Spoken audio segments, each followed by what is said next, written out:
Bismillahirrahmanirrahim. Assalamualaikum warahmatullahi wabarakatuh.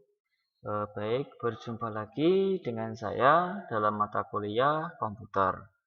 Dalam pertemuan kali ini, ya, saya akan menyampaikan materi yaitu salah satu materi yaitu dengan bagaimana cara kita memanfaatkan Google dalam kegiatan pembelajaran ataupun mungkin aktivitas kita sehari-hari. Ya, mulai dari mungkin pembelajaran atau mungkin kegiatan di luar pembelajaran misalkan ya. Nah, di dalam Google ini sebenarnya ya kita sudah disediakan. Ya, di sini ada Google Dokumen, lalu ada Google Spreadsheet, lalu di sini ada Slide, dan di sini ada Google Formulir yang biasanya kalian gunakan misalkan untuk ulangan dan sebagainya ya. Misalkan kemarin seperti penilaian seperti UAS ya, UTS maaf, seperti UTS ya, ujian tengah semester. Nah, itu kan kalian menggunakan ini Google Formulir ini ya. Nah, ini. Nah, tentu kalau yang ini kemungkinan besar kalian sudah paham yaitu cara pemanfaatannya yaitu dengan membuat Google tersebut ya. Formulir tersebut bisa digunakan sebagai survei ya, survei misalkan kayak kuesioner kayak gitu ya. Nah, itu kemungkinan kalian sudah pernah memanfaatkan itu. Ya, sebagian besar apalagi dalam daring ini ya sebagian besar kemungkinan sudah pernah memanfaatkan hal tersebut. Nah, yang perlu saya sampaikan yaitu ya selain formulir ini, kalau formulir kan sudah pernah kalian gunakan ya, ataupun mungkin sudah banyak yang membuat juga ya, entah itu untuk kegiatan apapun ya. Jadi menurut hemat saya kalian sudah paham tentang penggunaan Google Form tersebut ya. Kalau misalkan nanti ada request misalkan pengen belajar Google Formulir lebih detail, lebih rinci lagi, sebenarnya bisa. Jadi Google Formulir itu bisa dimanfaatkan juga. Biasanya misalkan gini, kan kadang Google Formulir itu ketika digunakan untuk survei, terkadang kan nggak valid juga. Artinya eh, ada satu orang itu yang misalkan mengisi formulir tersebut dengan banyak kali, ya kan?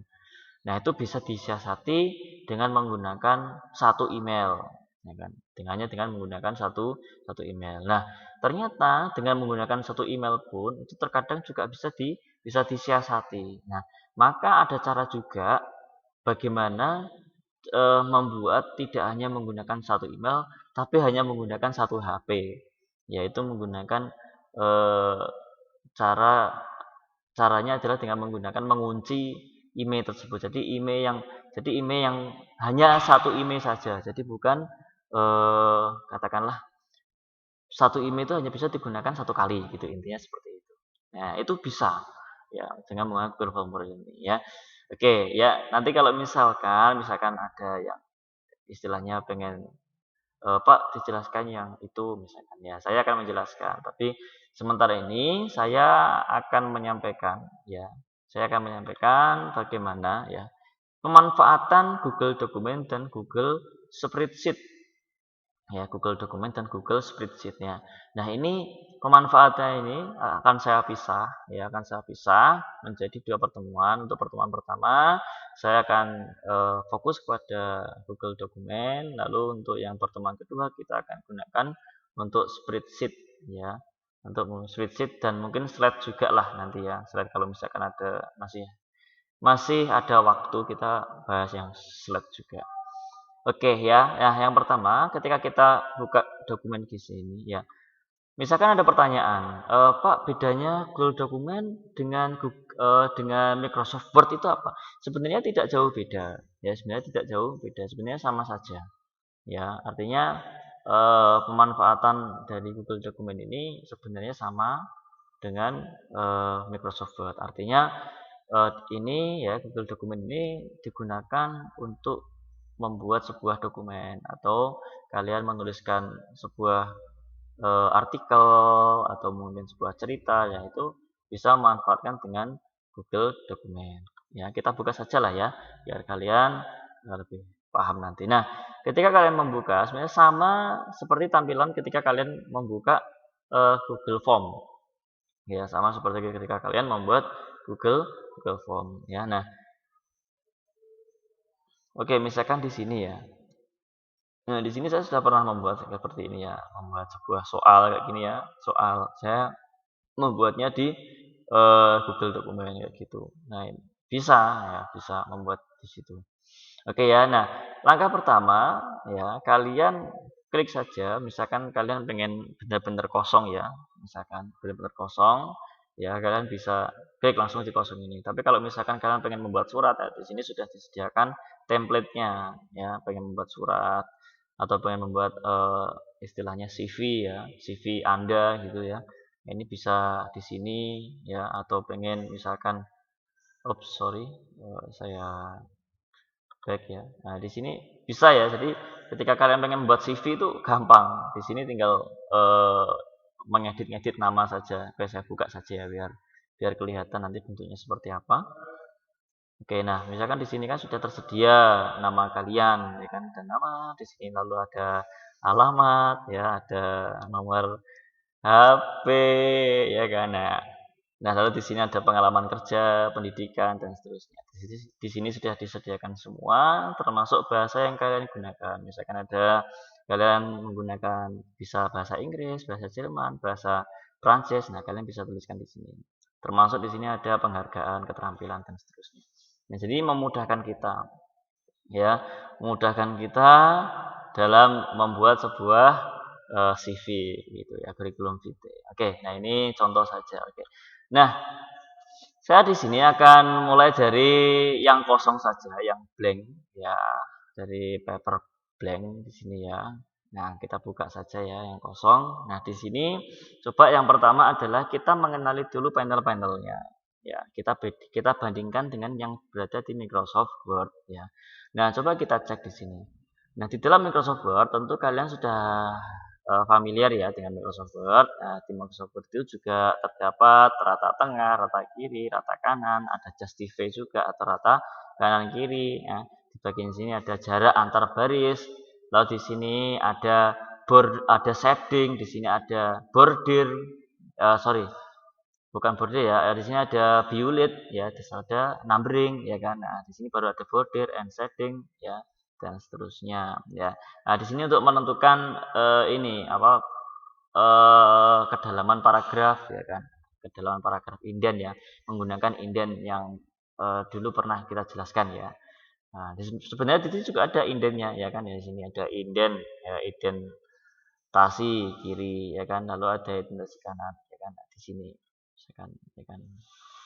Oke. Nah, di sini ya. Nah, misalkan oke, ini cara manfaatannya sebenarnya sama dengan apa yang terdapat di Microsoft Word. Cuma begini ya. Begini. Jadi misalkan Microsoft Word ini Microsoft Word sorry, Google Dokumen ini bisa dikerjakan kelompok ya. Kalian bisa bekerja kelompok tanpa harus berkelompok. Nah, karena ini di masa pandemi ya, di masa pandemi, maka kalian bisa membuat ya pekerjaan kelompok tanpa harus berkelompok.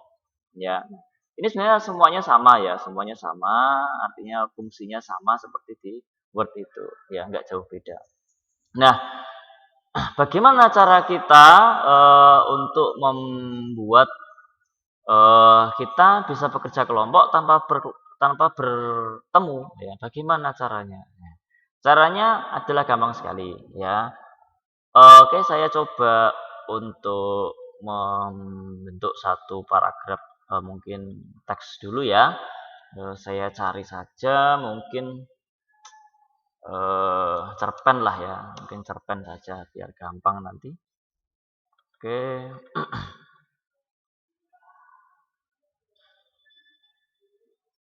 Ya, oke lah, anggap saja inilah ya. Budi Dharma. Oke, misalkan. Oke, misalkan saya copy saja lah ya seperti ini. Ini nanti tidak saya save ya, jadi saya jadikan contoh saja. Oke, misalkan saya paste. Pak, cara masternya gimana? Sama, kalian tinggal klik kanan ya kan, lalu ditempel. Karena ini kan kebanyakan, nah di sini malah diberitahu ya, aktifkan salin potong dan tempel ya. Di sini ada shortcutnya, ada shortcutnya ya, ada shortcutnya. Jadi bisa secara langsung gitu ya. Nah di sini bisa tinggal Ctrl V gitu loh ya, maksudnya gitu. Kan gampang, lebih mudah. Oke ya, di sini saya sudah memiliki ya sebuah paragraf, sebuah teks ya katakanlah di sini. Lalu saya pengen misalkan memanfaatkan inden kayak gini kan bisa. Nah ini pindah semua. Kalau yang ini bisa yang atas saja, yang bergerak gitu loh ya maksudnya. Nah tapi di sini kekurangannya adalah dia tidak bisa membuat yang digeser itu adalah yang bawah, itu nggak bisa. Bisanya ya yang atas ini digeser. Nah, ini digeser ke kiri seperti ini bisanya. Jadi nggak bisa kayak di Word itu kan ada 3 ya. Ada yang atas, ada yang tengah, dan ada yang bawah. Nah, tapi sebenarnya sama saja kan, jadinya kan sama saja. Kalau di yang Word itu kan harus memindah yang tengah kan, memindah yang tengah biar bisa seperti ini. Nah, gitu. Tapi kalau yang ini Eee, sama saja kan, ini yang dipindah adalah yang atas, kalau yang atas yang dipindah yang atas coba cek ya, cek nanti yang inden paling atas itu kan untuk menggeser paragraf untuk menggeser baris paling atas ya kan. Sedangkan yang bawahnya, yang tengah, itu adalah untuk menggeser paragraf selanjutnya. Jadi bukan paragraf nomor 1, jadi paragraf kedua, 3, 4 dan seterusnya. Bukan paragraf, sorry, baris ya. Baris 2, 3, 4 dan seterusnya. Nah, itu. Nah, itu eh, menggunakan inden yang tengah itu. Saya lupa namanya apa ya. Nah, tapi di sini juga bisa caranya, tapi bukan yang inden tengah, tapi ininya digeser ke kiri seperti ini, lalu ininya digeser ke kanan. Jadi kayak gini cara menggunakannya. Ya sebenarnya ya sama saja sih. Ya sebenarnya ya sama saja, jadi tidak jauh berbeda. Oke, ya kan. Nah, di sini ada cara memberikan nomor juga di sini ya. Di sini bisa yang manfaatkan memberikan nomor ya. Oke, ya, semacam ini. Ya kan. Jadi sebenarnya sudah lengkap juga ya di sini. Sudah lengkap juga, tinggal kalian pergunakan saja. Oke, nah, ya selanjutnya ya, tadi saya pengen menyampaikan yaitu bagaimana cara kita berdiskusi bersama atau membuat makalah bersama-sama tanpa harus eee, berkumpul ya misalkan ya. Caranya adalah kita bisa memanfaatkan ya yang di sini ya. Nah ini yang fitur yang tidak dimiliki oleh Microsoft Word. Ya di sini ada fitur bagikan. Nah syarat pertama yang harus dipenuhi adalah ada jaringan internet. Ya, jadi kalian bisa berkumpul tanpa harus berkumpul ya. Nah, itu syaratnya adalah kalian memiliki jaringan internet. Ya, karena sekarang kan dunianya sudah dunia global village ya, artinya kan seluruh dunia itu seperti desa ya kan, global village ya. Artinya kita bisa tahu Amerika dan selebihnya. Saya sudah menjelaskan itu di pertemuan pertama mungkin malah ya. Nah, di sini kita bisa memanfaatkan menu bagikan ini. Ya, menu bagikan ini kita klik, ya kan? Oke, beri nama sebelum bagikan. Oke, tadi saya belum memberi nama. Kita beri nama coba latihan 13 gitu ya. Oke, saya beri nama latihan 13. Nah, ketika kalian sudah menyimpan tadi dokumen tadi, ya menyimpan dokumen tadi tentunya menyimpannya adalah di Google Drive ya. Nanti yang belum tahu Google Drive itu apa, silakan cari tahu tentang Google Drive. Nah, di sini coba kita cek ya. Di sini ada tulisan bagikan kepada orang lain dan grup misalkan. Nah, kalian bisa menuliskan grupnya di sini ya kan, atau kalian bisa menggunakan cara seperti ini ya. Di sini kalian bisa menyalin link yang terdapat di dalam Google tersebut ya. Nah, ketika kalian salin linknya, kalian lebih mudah adalah dengan cara membuka. Nah, artinya membuka file ini untuk umum ya, bisa agar teman-teman kalian tidak perlu meminta izin kalian gitu ya. Caranya di sini kan ada tulisan dibatasi hanya orang yang ditambahkan yang dapat membuka dengan link ini. Nah, ini kita ubah. Ya, kita ubah dengan ya di sini siapa saja yang memiliki link, ya kan? Artinya di sini sudah diubah siapa saja yang memiliki link dapat membuka link tersebut. Nah, lalu kita lihat di sebelah kanan ini ada tulisan pengakses ya, pengakses ya. Di sini ada tulisan pengakses ya, ada tulisan pengakses. Pengakses bisa apa saja, misalkan hanya melihat saja, memberikan komentar dan mengedit. Nah, di sini yang perlu kalian klik adalah yang editor ini. Editor itu artinya yang melihat itu bisa mengedit semua, gitu. Artinya semacam itu ya. Nah, kalau sudah kita klik selesai. Ya, semacam itu. Jadi, misalkan saya pengen membuat cerita berantai gitu ya. Misalkan membuat cerita berantai. Misalkan dalam kelas ya. Dalam kelas saya pengen membuat cerita berantai. Ya, misalkan begini. Elvi pergi ke taman bunga dengan mengendarai sepeda yang didapatnya dari ayah karena ia mendapat juara 1 di kelas. Titik. Nah, lalu misalkan saya pengen coba yang melanjutkan adalah misalkan di sini Emilatus misalkan yang melanjutkan. Oke ya. Nah, misalkan Emilatus. Nah, nanti Emilatus silakan melanjutkan di sini bisa secara langsung. Jadi dia bisa mengetik secara langsung.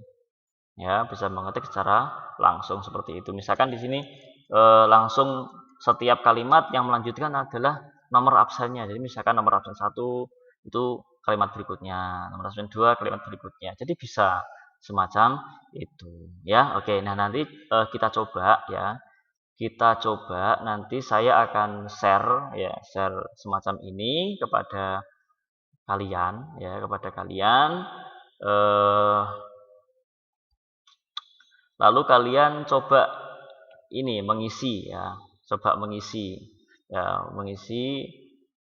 melanjutkan cerita dari teman kalian gitu. Misalkan nanti saya akan membuat seperti ini ya. Elvi pergi ke taman bunga. Nanti silakan kalian melanjutkan cerita tersebut begitu ya. Oke, jadi seperti itu mungkin ya untuk perkuliahan kali ini karena baterai saya juga sudah low ya. Baik, kurang lebihnya saya mohon maaf. Saya akhiri. Assalamualaikum warahmatullahi wabarakatuh.